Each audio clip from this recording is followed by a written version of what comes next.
is where the fun begins. Oh. Hello, welcome back to another episode of the Hold a Maneuver podcast. We were just here. I know. We've been a bad bat, but now we're the Acolyte. So with me, as per always and per usual, is Mr. Michael J. Soren, somewhere on the screen. And then joining us this week are Lucha Johnny and Mr. Trent Vactor. Oh, yeah. Also somewhere on screen. Michael Jedi Soren. Yeah, that's what I don't know about that. But yeah, we're talking about the third episode of the Acolyte this week. That's called Destiny. Density. Yeah. People know what I'm saying. Yeah. But I think Johnny's got a question. Yeah, I got a question before we get started. Why is it the Jedi Temple never receives memos? Well, Johnny, of course, it's because attachments are forbidden. It's like he could foresee the future. Johnny read my mind. Yeah, he must be Superman. Yeah. So if you haven't listened to the Hold Maneuver before, it's me and Mike were two hardworking guys trying to incorporate Star Wars into our very busy lives. So yes, this week, like I said, it's episode 3 of the Acolyte, and I guess since we're in a square this week, we can do a square sparrow, as Mike likes to call it. For not round robin. That's right. That would only be if there's a circle. And there's never a circle, so we always are a square sparrow. It's true. It's true. Sometimes we're a Let's not get into shape-based jokes because Mike's face doesn't look like it's in the mood for shape-based jokes. I mean, a triangle turkey? There you go. Yes. That's the first bird I could think of with a T name. That's why my face went all crazy. I was like, what the hell's a bird with a T name? The first one that came to my mind was titmouse. Yes. Well, that is the weirdly, that's not the first time I've seen that today, but that was because I was looking at what were you watching? The executive producer, surprising director of Star Trek Lower Decks is for Titmouse Animation. But this is not Star Trek, this is Star Wars. Yeah. So first impressions for this episode, I'll go with, for me, who's underneath me on the screen. I'll go Vactor first, then Johnny, and then Mike, and then I'll round it out. Oh, yeah. This episode is exactly what I'm looking for in a Star Wars show. This is something that I have been I've been craving it. I've been wanting this for so long, and getting to talk week to week about Star Wars is so fun for me. I really love where the Acolyte is going, where it's taken us, or where it's going. This mystery is unraveling, and it's kind of giving us more backstory, more lore in the Star Wars universe. And that's what I crave. As much as I crave talking to Lucha Johnny, I crave Star Wars lore. That's what I love. I love it. Speaking of, how about you, Johnny? I'm just here for the validation because Vactor always does a great job at making me feel appreciated. There you go. I like the episode. It's interesting. I've seen a couple of opinions on it, and it seems like everybody is higher on it than I am. I thought it was fine. I didn't dislike it. It was good. I enjoyed it. But yeah, I mean, it was an episode that I liked. I said before we started, like, this is one of the downfalls to agreeing to something before you've seen it, because like I don't have a ton to say about it. I am interested that everybody else is like, this was amazing, and I'm like, it was good. Well, Johnny, I wanted to ask you, just for context for the audience, what to you is 5 out of 5, 10 out of 10 Star Wars? Like, what is your favorite Star Wars show? droids. My favorite show? Yes. My favorite show is The Mandalorian. Like, that first season of The Mandalorian Wrong was answer. one of my see, that's one of my clearest memories of The Mandalorian is watching, I forget which episode it was. I think it might have been the third, where he lands on the village with Grogu, and the one side has a chicken walker, has an ATST. Yes. They Oh, made yeah. that thing. They made that thing seem like it was a weapon of mass destruction, which it never felt threatening in the movies. In that episode of TV, it felt threatening. Like that first season of Mandalorian to me is what probably the Star Wars thing that I have liked the most. Movies, I don't know. I want to say like I like all the movies, but the one that pops into my brain first is Rogue One. Oddly enough, Nice. Good answer. Better answer than TV show. I'm 50-50 there, so I'm doing all right. How about you, Mike? This episode was interesting to say the least, because I did not expect this flashback to go into a world where all of a sudden the Force becomes. It's essentially you're looking at the Force as a god, and the Jedi have one version of their religion, then these witches have their other version. They all use this power. It's the same exact power. They just use it differently and treat it differently, and have different rituals. Like I wasn't expecting any of that, so that was kind of interesting. It's always hard for me with Star Wars and children because there's just a lot of badness around children in Star Wars. Nothing you can do about that. Like it gets awkward real fast. It was a good episode. I'm enjoying the show. It's different than what we've gotten so far. Yeah, this episode it was more interesting and intriguing, and I still don't know how I 100% feel about it. But it was definitely worth a watch, and it's very, very cool what they're doing with the lore, as Vactor said. It's very lore heavy. It was good for world building and lore and backstory, but it was like nothing that knocked my socks off. It was just intriguing throughout to learn the background. How about you to round out the square? Yeah, so yeah, for me, I enjoyed this one. I think I'm leaning more towards the side. It seems like how Vactor enjoyed it a little bit, where I don't know. I liked how this one did something a little bit differently. This also seems like I had also heard something about like the season having like it's gonna have like the different perspectives, like where you see events happen from different Rashomon. Rashomon, with the different like viewpoints and different points of view as it were. So it seems like this is the first point of view that we're gonna be seeing these events. Yes. And then possibly. And then I know like how usually shows will do it, like next time we see it's going to be a little bit more tapered down, and then the next time you see it's a little bit even more tapered down for whoever's point of view that you're seeing at that point.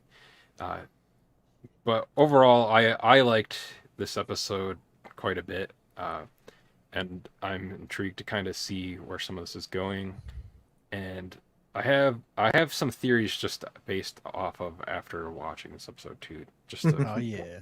at least as far as it goes with Mae and Osha, or maybe this should be called Moesha, because if you put their names together, it'd be Moesha. I don't know, but that's a different TV show. I Wow. was gonna say, wasn't there a Moesha TV show?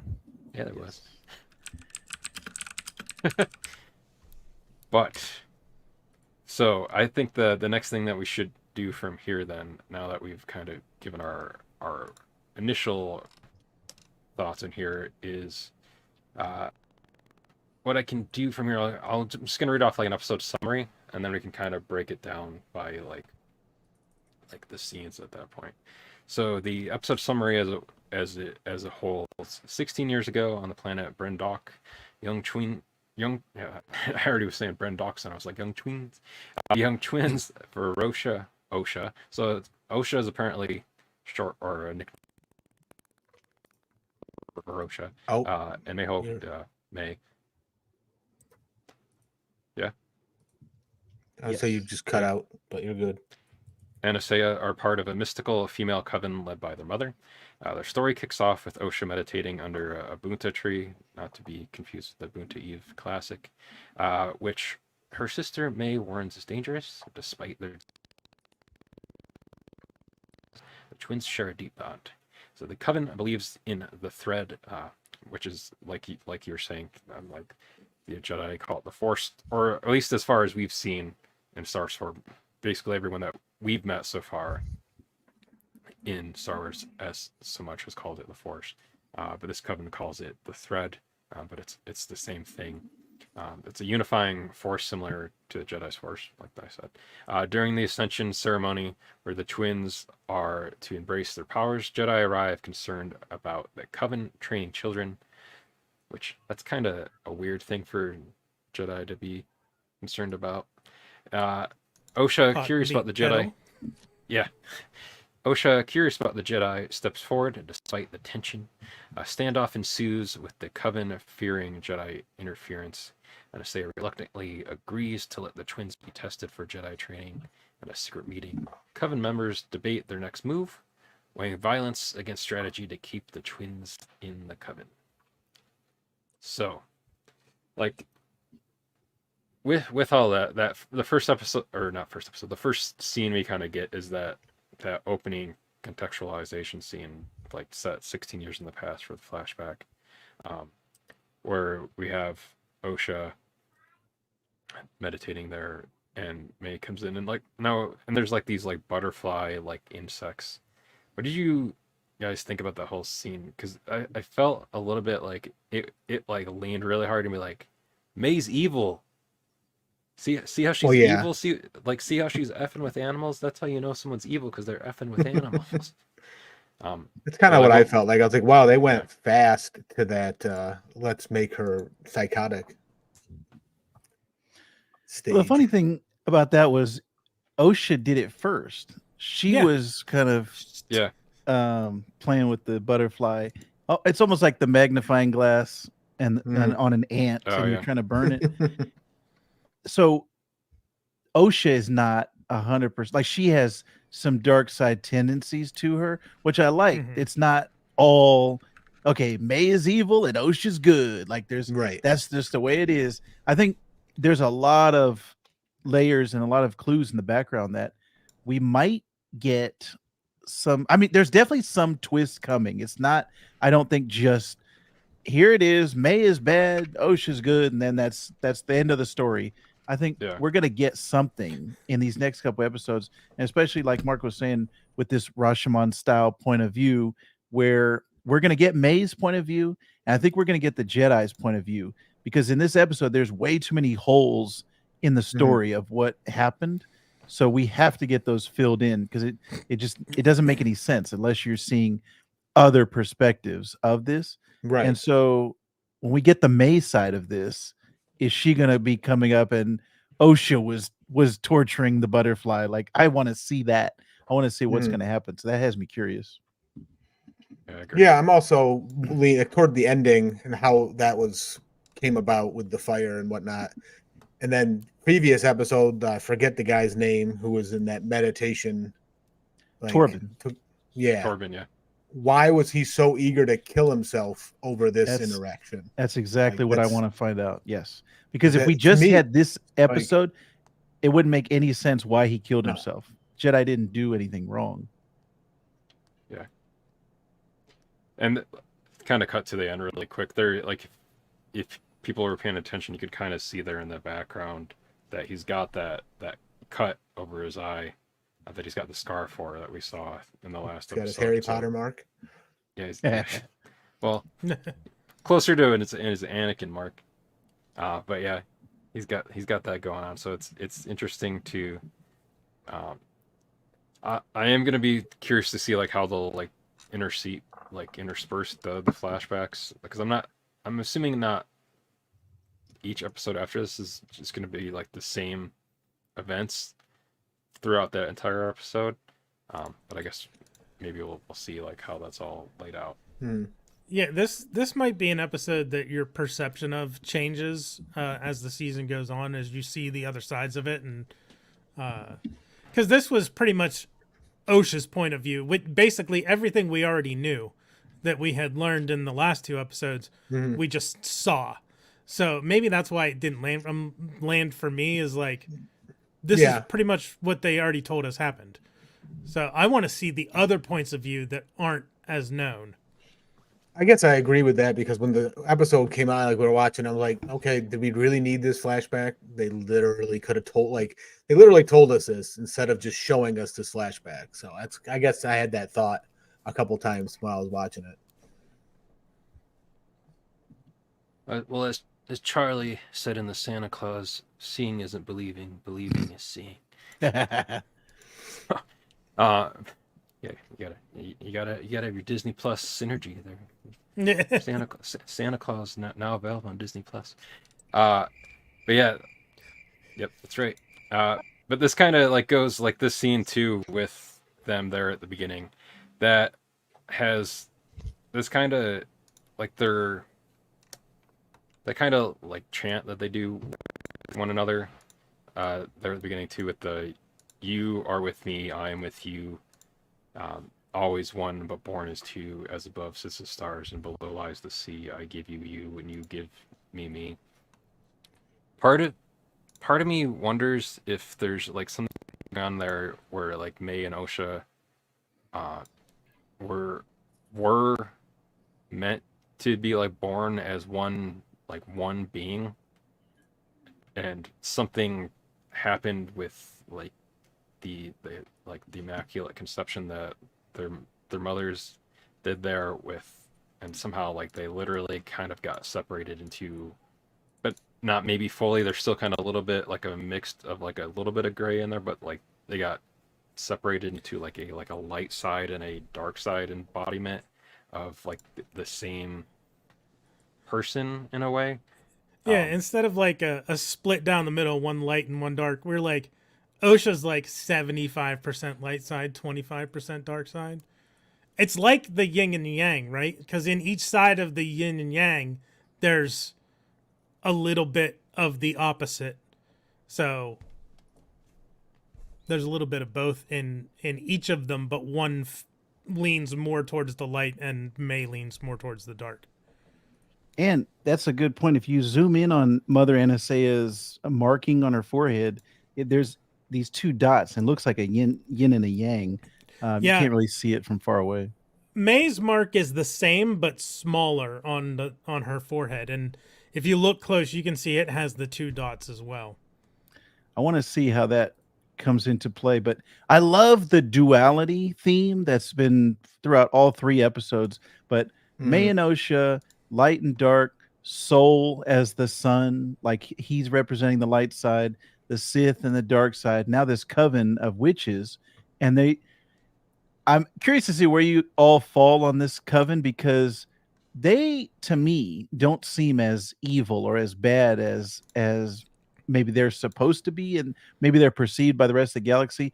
Mother Aniseya has that line where she says they view what we're doing as dark. You know, people may perceive this magic as dark. And we saw that with whatever she did to Torbin, where she made his eyes go black. Obviously, from the outside looking, if you're seeing that, yeah, that looks kind of dark. But I think we may, by the end of the show, get a little bit of a different perspective, seeing the other side of the coin, and not just always seeing it from the Jedi's point of view, but seeing it from either the Sith perspective or this coven of witches. So that's another reason why I like this expansion of the lore. You're seeing more of the universe and more of the world, and it's not just the dogmatic view of the Jedi. I think that might be another thing that I come around on as time goes on. I think another reason was with this is part of it was, more witches, and is a little burned out on them after Ahsoka and Morgan Elspeth and all the Night Sister stuff there. Like, we've got witches again. Okay. So like that didn't land with me quite as well. But again, it's something that I might come around on as time goes by and end up appreciating this episode more in the future. Yeah, I kind of felt, oh boy, more witches. And I haven't seen Clone Wars and Rebels and stuff to know more about the witches that have already existed, and I haven't read any of the books or anything. So I was just like, okay, is this like their creation of those? Like they're gonna steal these kids and make these women go crazy or something?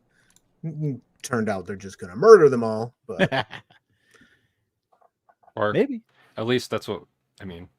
Maybe because we Someone just came killed into them. a room and everybody was dead. We're like, Richard, unless what'd they're you the do? Hellbop Comet people that drank the Kool-Aid under the blankets, like someone killed them. It's true. But you can also see Mae's point of view, why she would be out for revenge, because it feels like the Jedi came in, did something, and then her whole life is flipped upside down. Like everybody's dead. There's what's her point, of being in the galaxy anymore? And is she the last witch now? Because Osha never even finished the Ascension or that She never that said, "I ritual. do," or So whatever. is Mae the last one now of this coven, of this sect that kind of went off? So you could see why she would want revenge. And also in that first episode, when we saw Mae spare the life of that child, the bartender's child in the noodle bar, you could see again, it's not all dark side. It's not all evil. She's got some compassion. She's got some remorse. That's So the dot within the evil.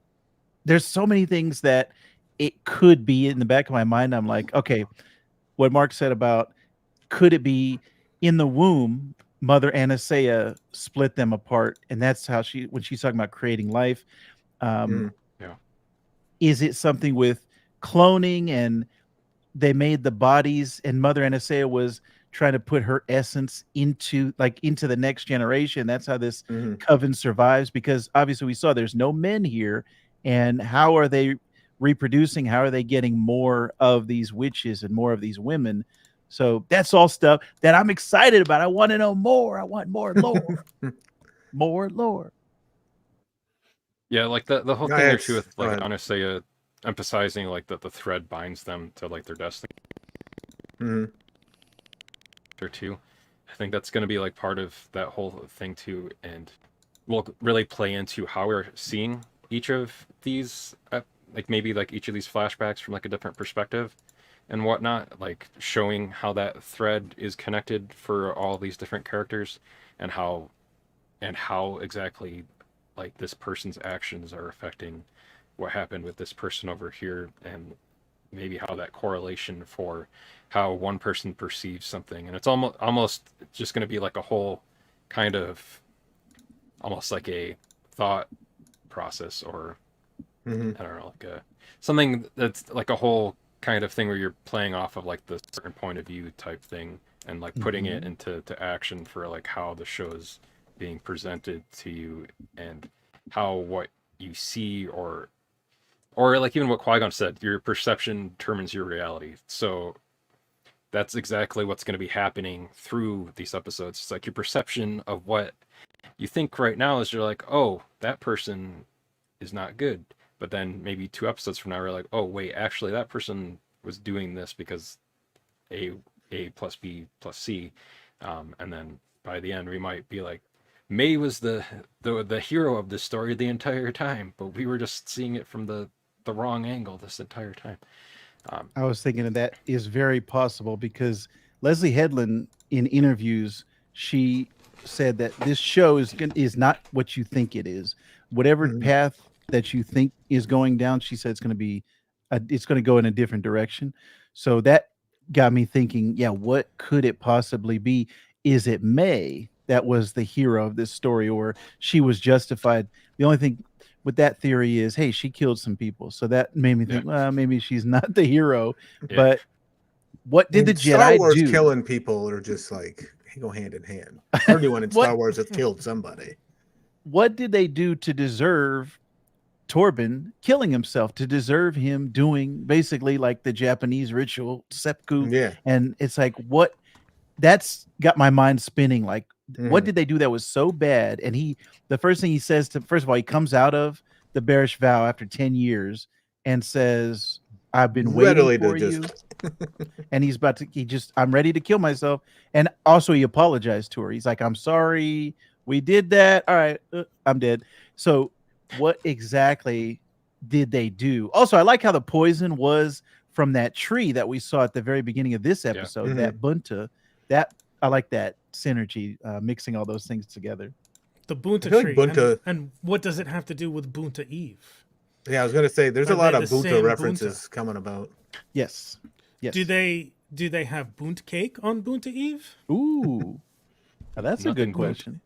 Cake. Maybe that's gonna be Yeah. the next thing that they're gonna sell at Galaxy's Edge, so you can drink and/or eat. Oh man. Just make sure it's the Get a vial of non-poison green stuff, variety. and you're like, do I really drink this for Yeah. $99.95? Shut up called and take my money. It's just called No, Absolution. it'll be the spice creams. But yeah, Ooh. There you go. who else That thought too. that was kind of Spice cream. cheesy?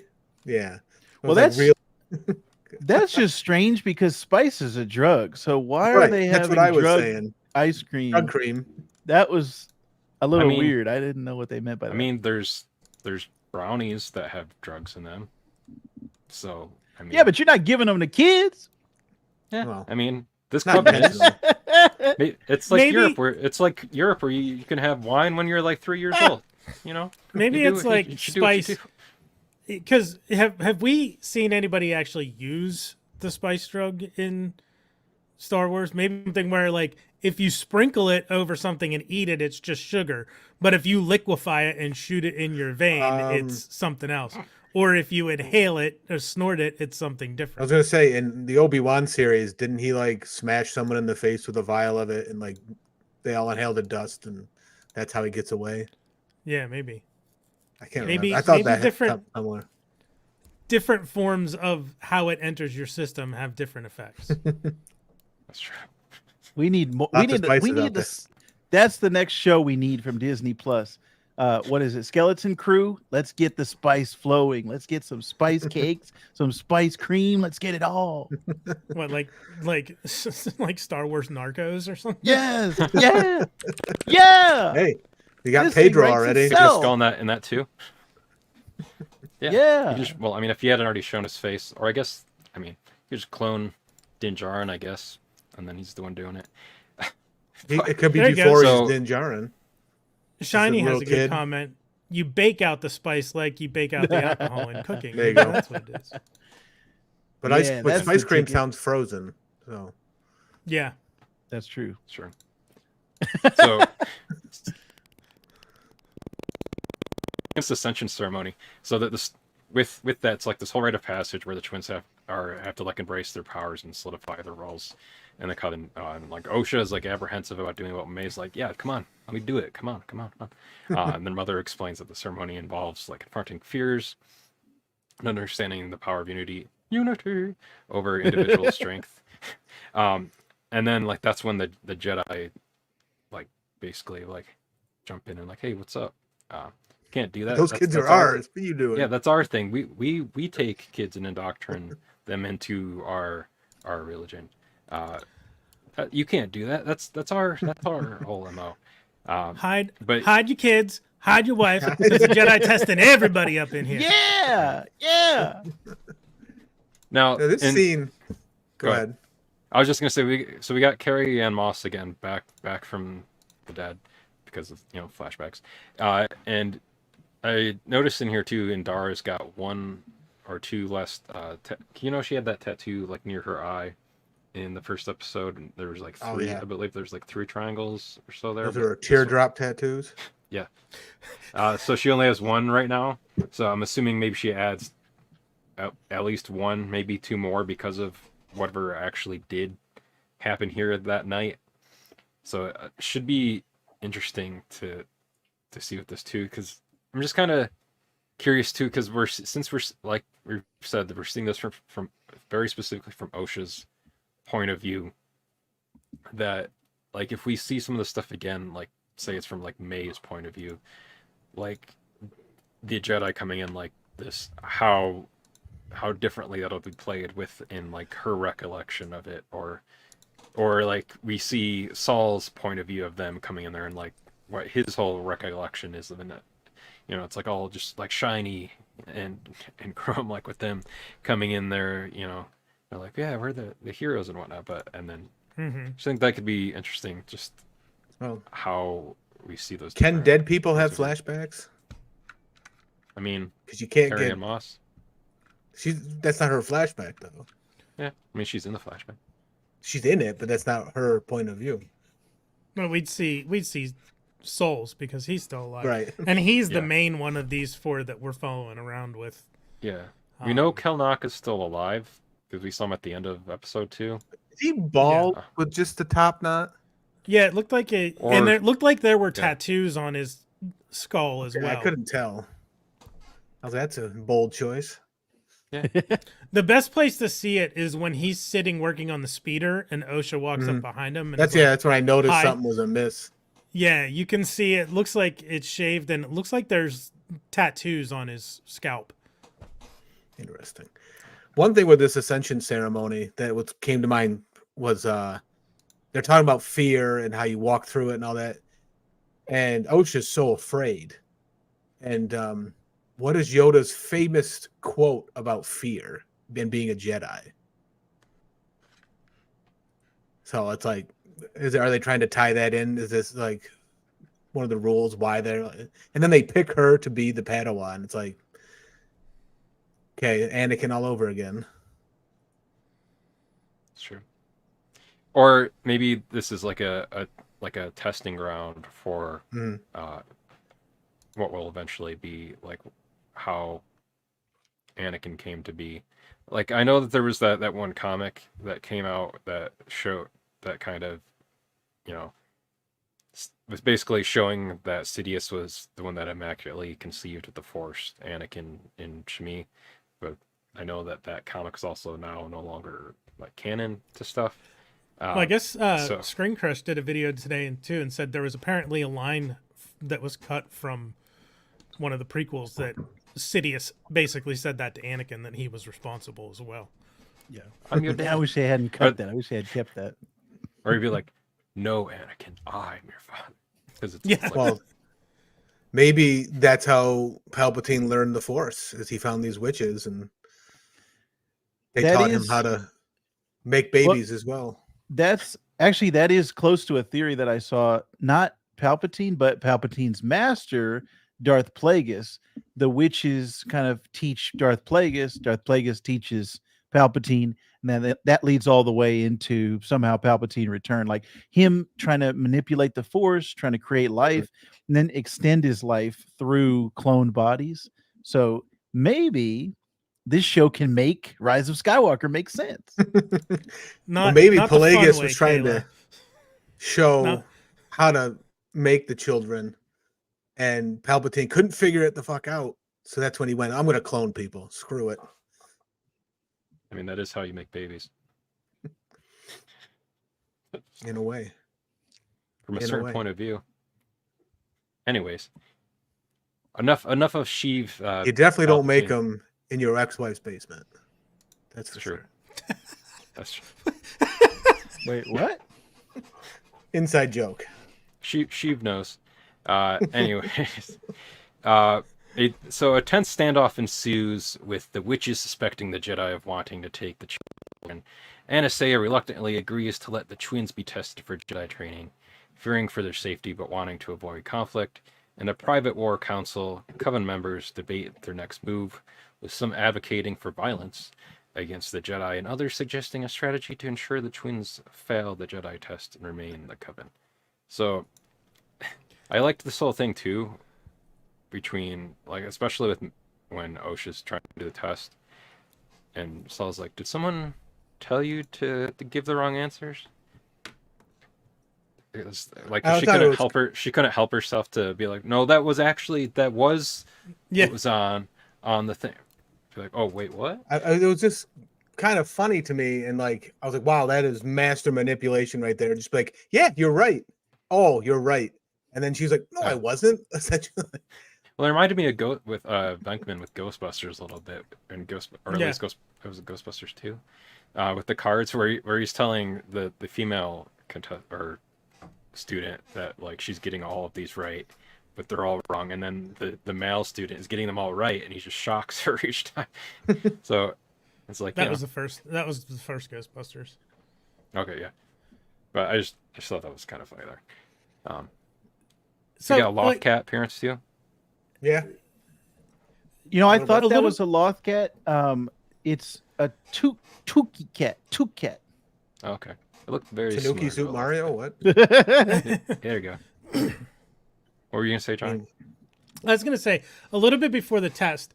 So was it because they say first they're talking about like we're gonna test these kids, we're gonna test them, and then they're like, with your permission, of course. And then she thinks about it for a second and says, "Okay, like you don't want." Was it implied that she didn't really have a choice? Like, is that what they're trying to imply with that scene? If with your permission, we'll take them and test them. But she didn't really need to give her permission. That was just a formality. They were testing them regardless. right. I was trying to figure out if her thought at that point was, okay, they outnumber us. There's no way around this. So we're going to have to lose this battle in order to win the war. Or are they, again, not all evil, and the witches and the coven, they do want to give the children a choice. That is very interesting to me. I also heard another theory from boy. a good friend of mine. So basically the two mothers in this, the head of the coven, the two mothers, one of them wanted Osha to make a choice and to, follow her heart. If she wants to be a Jedi, be a Jedi. The other mother, maybe this is where the theory comes in, was upset that I would say Anastasia, the mother that wanted her to leave was like, okay, if you're gonna let her do that, I'm gonna burn everything down. So it was the other mother that she tried to sabotage the Jedi. Maybe that explosion was her doing. That's what caused everything. So there is something. I think that is a viable route that could happen. Obviously, we don't know. We haven't seen the next episode yet, but very interesting to see what happens next. I was thinking that particular mother was the one with the smiley face mask. Ooh. Now, like she's the one who trained May and is going out for vengeance now. And sorry, Manny, it's not you. That could be them throwing us off because they've referred to that person as he and the master. So it could be a female, and we were being lied to. It was an unreliable narrator, or they were just lying to throw us off. And yes, it could be the mother, or it could be someone else. But that also, again, I don't think we can rule out any of these theories. This is all on the chalkboard. This is all the theories. Everything makes sense. He's like Charlie Day. Yeah. Yeah. There you go. Always Sunny. What I want to know is I want to see May's perspective of her conversation between the door with Osha, because that escalated quickly. That's like Yeah. Ron How do you like Burgundy. fire? Boy, I'll kill you. Like I think that's what Osha heard, but I don't think that's what May said. I want to see what May actually said to her, because that seemed strangely out of character and abrupt at that point. Right. Yeah, if someone was going to post like one of those spoilers without context thing for this episode, it would just be that shot of Michael Scott where he's like, "I'll kill you." Do any of you know the image that was in the book she lit on fire? I think it was the New Republic, like- or not the New Republic, Yeah. the Old Republic logo, like the Phoenix with the saber in the middle. That's what it looked Yeah. like.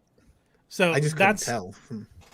That's what it looked like. I feel like Osha's been having visions of the Jedi Order, whether she's just spontaneously getting them or somehow, the Jedi are beaming them into her head because she's not wearing her tinfoil hat. I don't know. And on that side, could something from the dark side be influencing May in the same manner? Yeah.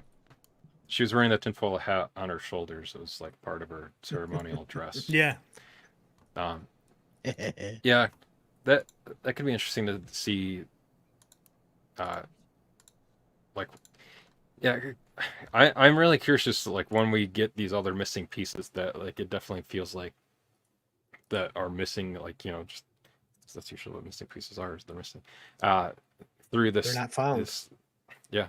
From this last little bit of the episode here, because that's where it like gets really choppy as far as from point A to point B to point whatever we see there at those points, and we're like just missing so many different things that are happening. So I'll be curious to see kind of how that lays out there. And so one of the things in here, like what the tensions and the decisions to, it's like that after like that standoff ensues, the witches suspecting the Jedi wanting to take the children. So like in that private war council, the coven members debate. I already talked about this. Sorry, it's been a long day. Anyways, so like the key themes of this are like the sisterly bond, like the strong connection between Osha and Mae, like highlighting the themes of unity and loyalty within this episode. What on that real quick? Is there a strong connection between them? Because they keep talking about it. Yeah. And they have this It's rhyme, a twin thing. but we haven't seen a strong connection. Like this whole episode, they seem to be at odds with each other. Like, are we just supposed to assume that they're close because they're twins and they've been raised their whole life? Or because I don't see any real evidence of the two of them being like having this sisterly bond. And if that's the case, it does beg the question, like, why didn't either of them sense that the other one was alive before episode 2? If they're so connected, and as other people are theorizing that they're a Force dyad, why did it take maybe we don't know what happened to Mae after the fire. Like, obviously somebody grabbed her and has raised her. Maybe if that's the Sith, they were blocking her somehow from the Force, like shadowing her so no one could detect her. Well, the thing that makes sense to me is if you follow the Rise of Skywalker, Palpatine says, "I'm the one who connected you. I'm the person who every time you guys did something, it was me, baby. I was there. Old Palpy was here, and he was the one who's connecting you." So this could like fall in line with that. Whoever this secret Sith is, the apprentice, or maybe someone else in the background, he connected the twins. He's the one who, like, whatever to start this plan, put it in motion. He's the one who connected that thread between the two. I think that is a possibility, but I think the connection between them is stuff that we haven't seen yet. It's off screen, because you're right, Johnny. In this episode specifically, it's all tension. It's because each one of them wants something different. And I think that's also supposed to be falling in line with that duality theme that we've seen so much, is like one falls on one side and the other falls on the other side. One wants to be a witch, one wants to be a Jedi. Also, why does she want to be a Jedi? I think we're seeing in this episode the Jedi are not the best role models to be. So right. I don't know. They're exactly a lot. Why. They're definitely painted as the antagonists in this episode. And like, how much does she even know of Jedi? Like, you would assume that the only thing she would know of Jedi is what Aniseya and the other mothers and witches have told her. So where did she get her information? Right. Unless she's just, feeling or like, sensing it. But she clearly doesn't want to be a witch, so yeah. she sees this avenue and it's like, well, they're not pressuring me to do something I don't want to do, so I want to be with them. Yeah, but then clearly she didn't end up liking being with the Jedi too, because she eventually left that whole. That was the foreshadowing with freaking kids. Kelnacca also, Jedi Trinity is the one who went to the council. They said that there's a line in one of the first episodes, like, you're the reason why she got kicked out of the order. So what did she do after they wanted to take this child and train her. And then what happens 6 years later when she gets kicked out? What did she do then? That's another thing that I hope they don't just leave it ambiguous and we never find out. I want to know exactly what happened to get her kicked out of the school. That's true. Yeah, and then like because the other thing that we have going on there with her is, well, at least with her and Mae, like they're around the same age, like that Anakin will end up being when he's brought to the council, and they Mhm. say like, "Oh no, he's too old." Yes. Well, it's funny because I was Is waiting that, to is say that why this. he was too old? Is because they're like, Like, "Oh, remember the last time we brought in a kid that was that old?" what if the last episode of this series, Sol walks into a room and Yoda's just sitting there, like, okay, tell me what you did wrong. And he goes over all these training things, and Yoda's like, okay, these are the rules now. And he's scribbling them down, and throws them up on the wall. Like, this is what we won't do. We must Right. learn. Yes, which the Jedi still didn't learn, as we saw in the prequels. They didn't know about the Sith being there. They didn't know about anything, and it was right in front of their faces. And Mace Windu even says, he's like, I don't think we can use the Force as good as we thought we could. We might have to meditate on this.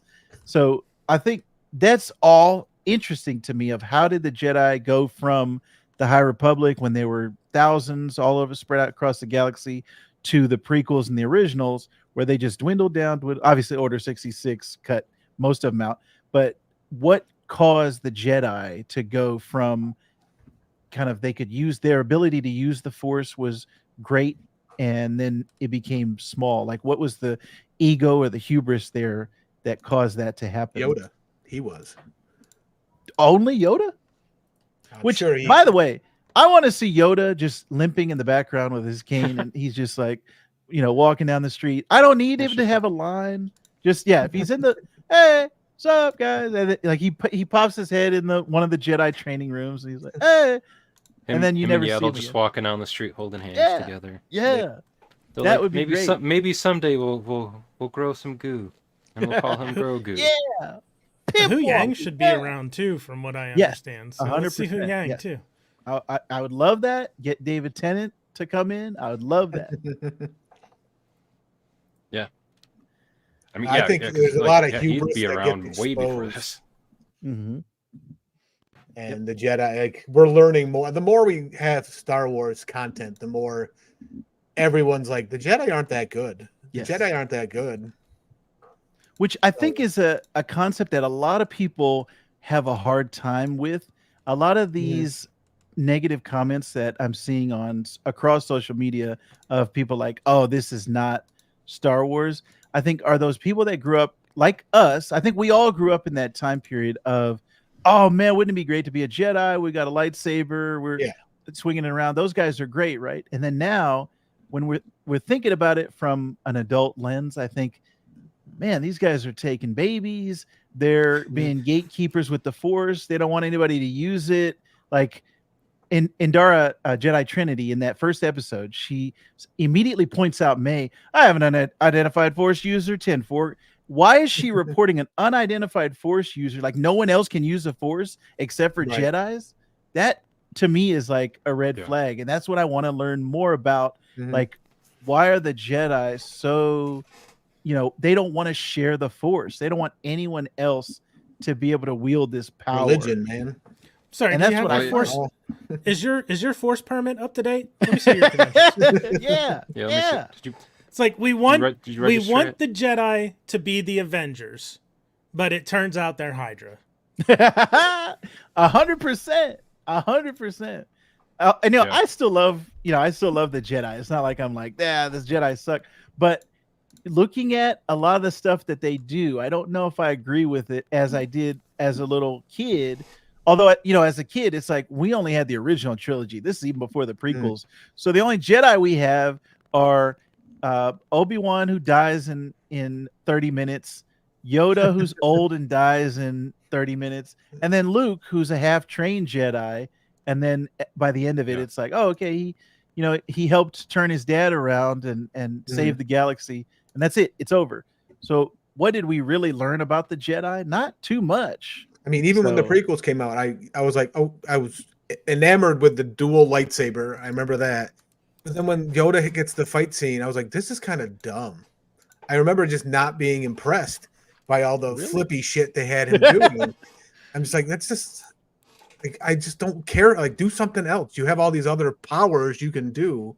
Like, why do you got to flip around the screen so much? And Dooku's 99 years old, spinning like a corkscrew, and or no, that was Palpatine. Either way, it's just like they had so much other stuff the Jedi could do.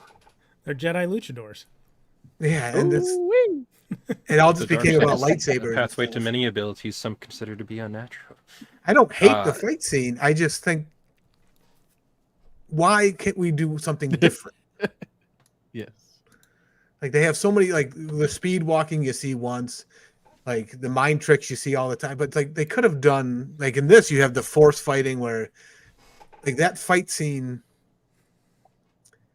in the second episode with Sol and Mae, where he's just like standing there unamused, just like, yep, stop. Like that was more intriguing to me than some of the lightsaber battles we've gotten. Yes. The martial arts that we've gotten so far in those first 2 episodes were the standout to me and what made this show immediately like, oh, this is different. This is not like Ahsoka. Like the fight scenes in Ahsoka look terrible compared to this show. And I think like this is what Ahsoka should have been, if they had maybe the stunt team or the choreographers from Acolyte in Ahsoka, that would have greatly improved it. But I think this show is something different that we haven't seen in Star Wars before, specifically for the time period. This is the first live action High Republic we're seeing. For the martial arts, we've never seen that before. And then kind of like I said, the gatekeeping Jedi as space cops and the authority, like the authoritarianism, that is interesting to me. And those are all stuff that we haven't been really explored in Star Wars. So that's what I'm loving about this show is the overall like expanding it, making it bigger than just, all right, this whole entire series is about one family. It's only Skywalkers. If you're not a Skywalker, get out. We're not going to talk to you. If you're not a Skywalker, you can just say you're one at the end of the only Jedi, only Sith. That's it. Nothing else exists. Like that's what I liked about Last Jedi, where it was like, okay, anybody can use the Force. Hey, there's a kid with a broom. He can use the Force. He's pulling the broom over to him. That's an interesting concept, and that's what you have to do in order to expand it, like to keep it going. Like after George Lucas is gone, after the makers, it's too narrow. Yeah, it's like we need something to make this last for another 150 years, like to keep Star Wars going. Right. I think it needs to have something to give authors new creative avenues that they can go in. Yeah, I personally think that getting away from the Lucas disciples there might be a better avenue than giving them more power. If you like this type of storytelling, because if you give the Lucas disciples, Filoni and all like his crew, it's kind of, you're going to get more, probably a lot of Clone Wars, but you're also going to get more Lucas methodology because he was his apprentice, quote unquote. So if you like this type of stuff, like, great, these offshoot shows are going to do it for you. But if you don't, these offshoot shows are going to suck to you because you can't get past the maker's true vision. Yep. One of the things that I'm enjoying a lot in here too are like how they're presenting it is the conflict of beliefs within here too, like the differing ideologies between this coven and then the Jedi, like reflecting like that like broader like theme of like tradition versus like change and stuff in there too. And just like how like within like real life or how it can be presented within Star Wars, like with like in that like differing like religious points of view, whereas like faith in and of itself is the good thing, but like the organized religions of like the Jedi, or like once something like becomes like too big, and this is probably why like that, you know, like Vactor's thing with like how the Jedi go from being like this mass, like the Roman Empire kind of thing. It's like this mass huge thing as all. It's not necessarily power, but they are peacekeepers right now. But it's going to be doomed to fail because once something gets so big, it's going to crumble from within because it's no longer basing itself merely off of like those core beliefs of what it started with. But then it becomes like more generalized of a thing where it's trying to placate to like these broader groups of people. And that I end up referencing this a lot, like I think either to Vactor or to to use sometimes, Mike, was like with the line from Men in Black. It's like a person is smart, but people are dumb, panicky, and like in a group. So like with the Jedi as a collective are going to be like dumb about like how they're going about doing things, but like you see Saul over here, or like Qui-Gon over here, where they're being smart about like these things because they're looking at it from like a different point of view, where they're seeing this different perspective outside of like the collective idea of like what a Jedi is supposed to do, Right. how they're supposed to see things, and it's just like that they're kind of confronting and tackling that like within here too. Yeah, what's the common thread between Saul and Qui-Gon seems to be a little bit of attachment, them caring about their Padawans. Qui-Gon wanted to train Anakin. He wanted, like, this is the chosen one. I'm going to go against what the council's saying. Saul having that, that picture of his Padawan years after, there's something in that where every other Jedi that we've seen is like, no attachments. You can't like anybody. You can't love anybody. We even saw that a little bit with Obi-Wan in the Clone Wars, where he had that, I was ready to leave the order for you, for Satine. And so maybe that's where the Jedi went down, if they had opened it up a little and allowed for attachment, but they were so scared. That's where the fear came in. I think they were afraid to have attachments, and they're saying that leads to suffering. I was actually listening to a podcast, and one of the theories that they were saying on there was like, well, in life, suffering is inevitable. You can never not have suffering in your life. And so that the Jedi, that core principle or belief, don't have suffering, like don't have attachments, and you don't have suffering. That's kind of like a Buddhist mentality of suffering is inevitable. Everyone has to suffer, but to live, I think, is like to find survival in the meaning of suffering. So I wonder if they had changed that a little bit, maybe the Jedi would have been a little bit better off if they had let a little bit of attachment. Let's say not go overboard and the crazy girlfriend X memes, but let's have a little bit of attachment, and you can show, like Saul. I think Saul is a perfect example of what a really good Jedi can be so far, what we've seen of him in 3 episodes. You know what they need to do?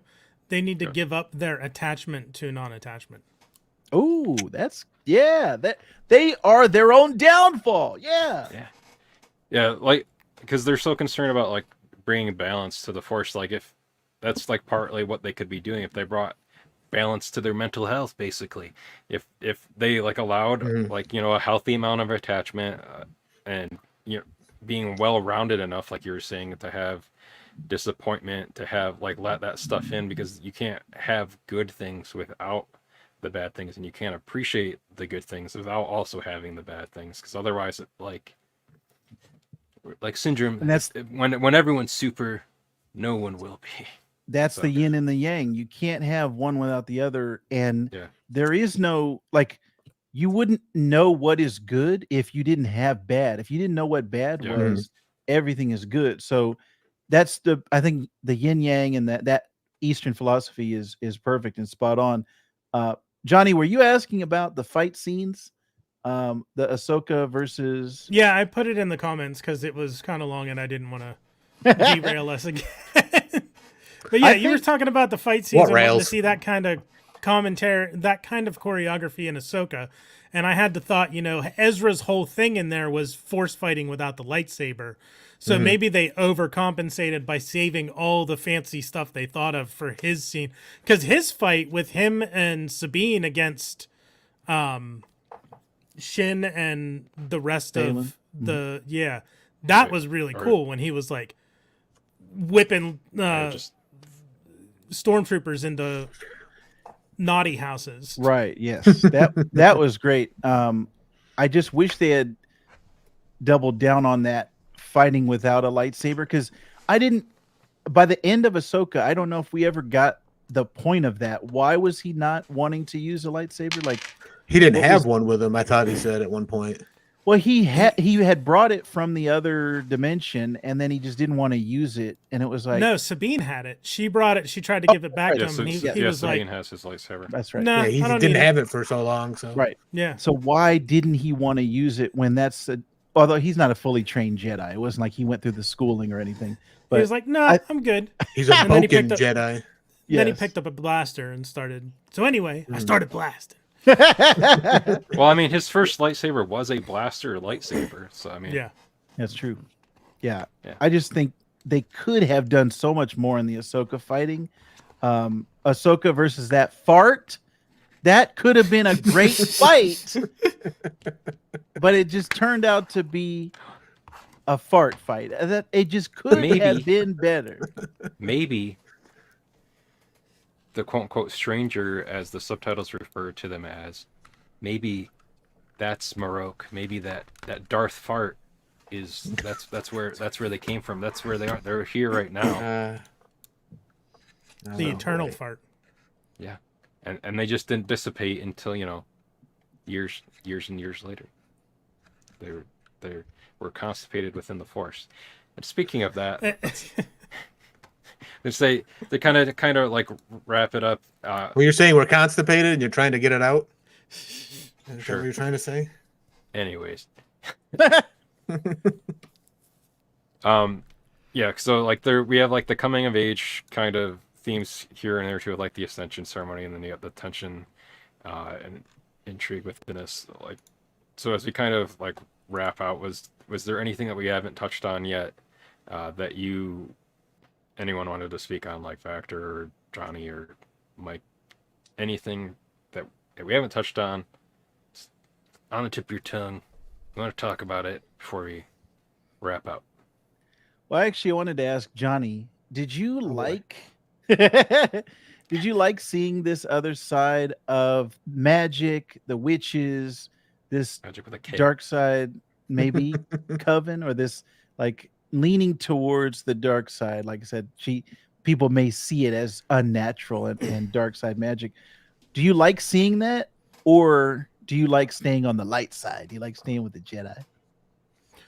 I'm not opposed to it, but I don't think like it didn't. I wasn't like, oh wow, this is so cool, because it was in, like I said, we saw it with the Night Sisters in Ahsoka, and I also saw a bunch of it in Jedi Fallen Order, because I played through that. Oh, And yes, you yes, go to yes. Dathomir, and there's a lot of that, and Marin and things like that. So I've been exposed a lot to witches and dark force magic and Night Sister stuff lately. So to me, it was just part of it. Like I was like, oh, that tracks. And that was even something that was predicted and made sense, because in one of the previous episodes, someone says to Osha, "Your mothers," and people were like, what if they mean mothers like Night Sisters? And surprise, that's basically what it was. Although we don't know if these are, like, they're not necessarily Night Sisters or witches from Dathomir. They could be witches from somewhere else or whatnot. But the same concept. They're Force users who aren't Jedi but aren't Sith. Right. It's true. And that is Gray. one interesting thing about this episode. There's only 3 dudes in the whole episode, and it's 3 of the Jedi. Yes. Everybody else in this episode is a woman, which is cool. Yeah. Every character is a woman except for those 3 male Jedi. Do we know that Kelnacca's or Kelnacca? Don't they? Oh, no, maybe not. But they just say I don't think they ever use a pronoun, because when they talk about Kelnacca, they either say name or the apothecary guy said a Wookiee. Like, Yeah. so maybe it's only 2 dudes, Torbin The- and Sol. The official Star Wars data 3 bank men and a on their baby. website does use he. So this Kelnacca Okay. is a male male Wookiee. There you go. Well, all right. I'm so still I think- wondering when Kelnacca is going to do something interesting. The next Okay. episode. Yeah, Because right now he's just like, I just leave me alone vibes. Like, I'm just kind of here to get a paycheck. Yes. that's what He- I at- wonder with with the theme of twins and everything in this, if it would have been interesting if they had released 2 episodes at a time every week, but then it'd be over in like yeah. Right. 3 weeks. Yeah. 3 weeks Which- instead of 7. Speaking But of it would that, have fit in with the theme.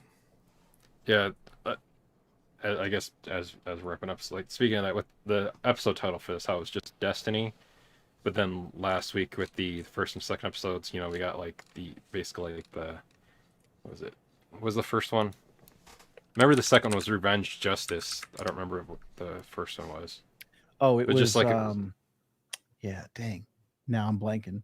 Wasn't it Destiny? No, this was Destiny. No, yeah, this Destiny slash Um, Child. Hang on, I got it here. It Beyonce? is Lost Yeah. / Found was episode Yes. 1. Yes. Sorry. Revenge / Justice was episode 2, and this was Destiny. I'm waiting for the parody poster that says Density / Density, and it's just Oh, I George get it. McFly on it. Yeah. Yeah. See, there you go. It's because in the first episode it's Lost for Mae and Found for Osha, Revenge for Mae and Justice for Osha, and this one's just Destiny because it applies to both of them. Interesting. So Light I bulb guess moment. We'll see what the guess- next episode is. yeah. Uh, guess we'll find out. The next 4 are all, or next 5 are all TBA on Wikipedia. I don't know what TBA stands for. I'm kidding. To be announced. To be announced. You're talking about for the titles? Yeah, it just says Yeah. TBA, so I know they Yeah. haven't released them yet. Right. Because they hadn't done it for Destiny also until it came out. But you know, the 2 becoming 1, that goes into that nursery rhyme that they keep saying, you are with me, I am with you, always 1, but born as 2, as above sits the stars and below lies the sea. I give you you and you give me me. And Yeah. again, I'm thinking maybe there's something going on where they were the same person in the womb and they got split, or she is one person and the other one is another half of her personality that got split off, and she's doing a Skewed forced off. projection that she's not aware of. Like, Yeah, there's 'cause all we these had different. we had those force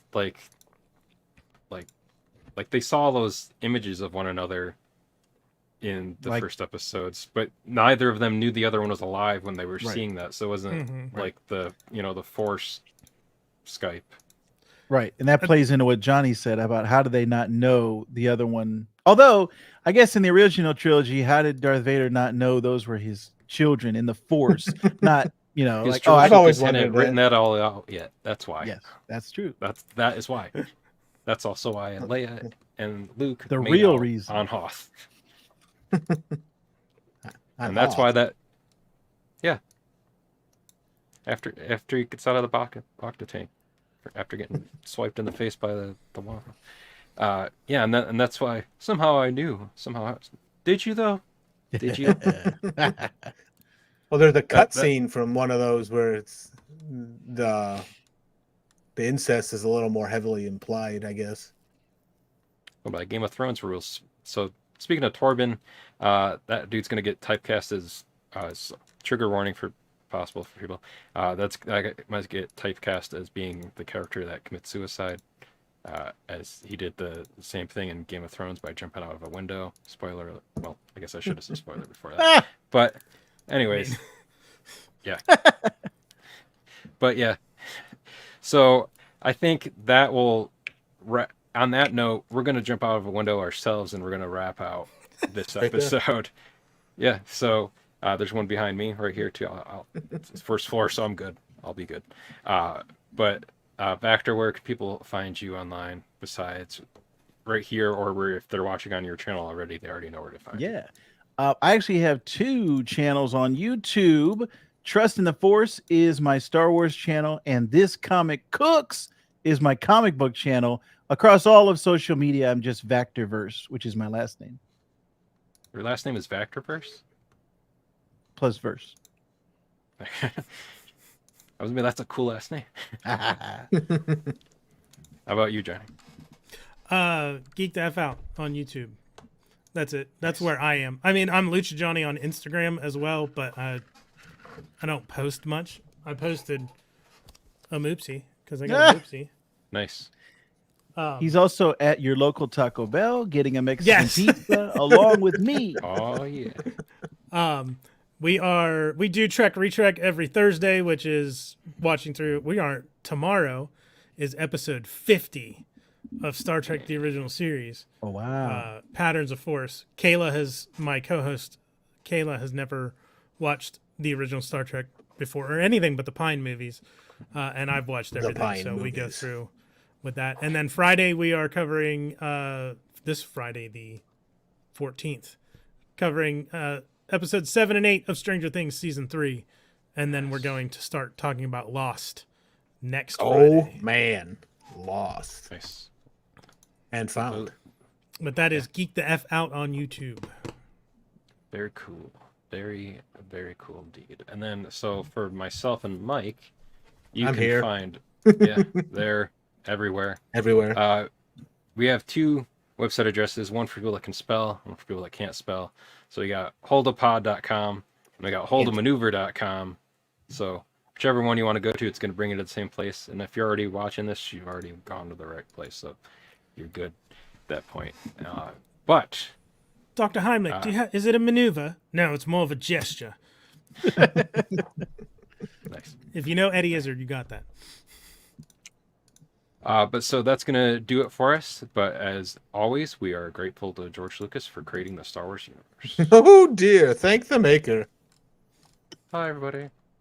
Bye.